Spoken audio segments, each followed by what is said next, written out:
Virat, Ian Bishop here with Darren Ganga and Nick Knight. This sort of loss, how do you put this into perspective? Well, it's you have to look at it in the right way. I think it's come at the right time for us. We've been on a roll in this tournament. You are going to lose games, and I think as a side you need to understand the things that went wrong and what are the things that you need to keep getting better at. So I think I feel like this is a positive feedback for us as a side in terms of what we need to keep continuing to do, and if you don't, then teams are going to hurt you. So I also feel like a performance like this, it's good to get it out of the way early on in the season.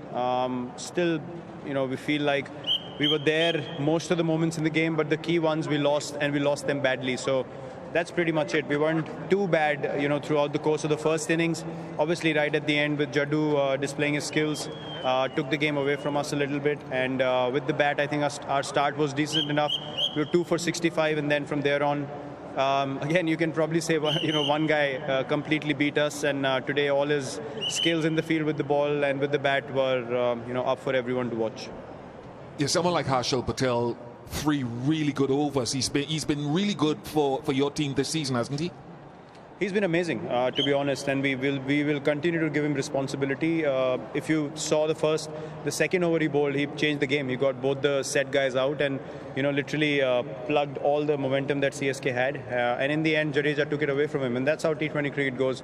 As I said, you have to accept the things that went wrong and try to restrict the damage that happens when things don't go your way.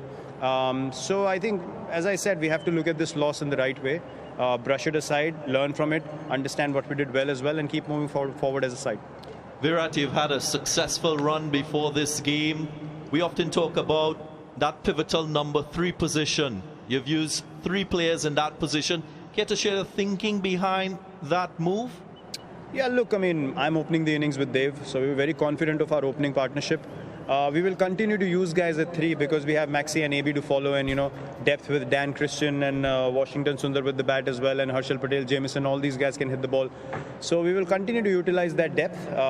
So that number 3 spot is the one where we can sort of throw in guys and ask them to change the game a little bit for us if need be. If not, then those 2 experienced guys will anyways come up the order, and we're pretty confident as a side. We're batting really well, so we will be able to get those big partnership and bring them into the game early on. If not, then send in a guy at number 3 who can read the situation and try and do the best he can in that situation, get us a cameo or something.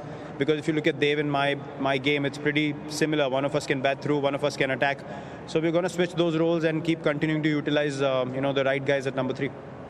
Virat, when you focus and you touched on Jadeja's performance, can you remember a more wholesome performance by one person in the IPL? Where do you rate this? Well, look, he's someone that I've believed in a lot in the past. His ability has been there for everyone to see. He's been out of the game because of that injury after Australia, so I'm really happy to see him perform with the bat, with the ball, and in the field, because after 2 months we're back to Indian cricket, and you obviously want your premier all-rounder to be in a good space to perform well, and I hope he keeps doing this more often. Because when he's confident and he plays well, that opens so many options for not just Chennai, but for Indian cricket also. So I'm very happy to see that. Virat, thank you very much for your time. Cheers, thank you.